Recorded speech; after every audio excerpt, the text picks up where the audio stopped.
D-Day at Dartford. The Football League's top brass have been to the Watling Street ground to see if Maidstone have a stadium worthy of the 4th Division conference.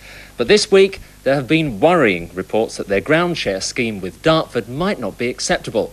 Today, the president of the Football League went to Watling Street to see for himself. Nick Collins was there. This was the appointment Maidstone had been looking forward to keeping all year.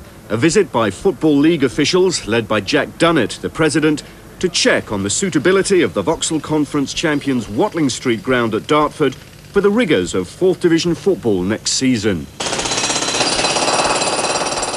Maidstone are spending £100,000 on improvements to bring the ground up to Football League standards. Today's inspection then was an important hurdle to clear, and nothing was being left to chance. Hello. And Jim Dawkins. The only point is, when we're discussing it, do you want the media here? No, I don't really want the media here at all. I think, do you mind, take what photos you want, then leave us, because we're discussing a fairly private matter. One of the biggest problems Maidstone could face in being accepted is the fact that they share the ground. Southend chairman Vic Jobson has already lobbied other league clubs in a bid to get Maidstone thrown out. So what do the league think of it all? We've allowed ground sharing before, so we can hardly object now. We have 2 league clubs already ground sharing, so we can't really say that this is wrong.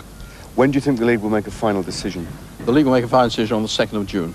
And I assure you, supposing we have to have 10 firms of builders on the ground, working 24 hours a day, 7 days a week, after 20 years of waiting, there won't be one little piece of work unfinished when we get the right time. We had a meeting about 3 months ago, which set out our criteria. We've had another meeting to reinforce it. If those criteria are met, they will go up. If they're not met, they won't go up. So the guidelines have been laid out by the league, and the club without its own ground looks set for the 4th Division after all.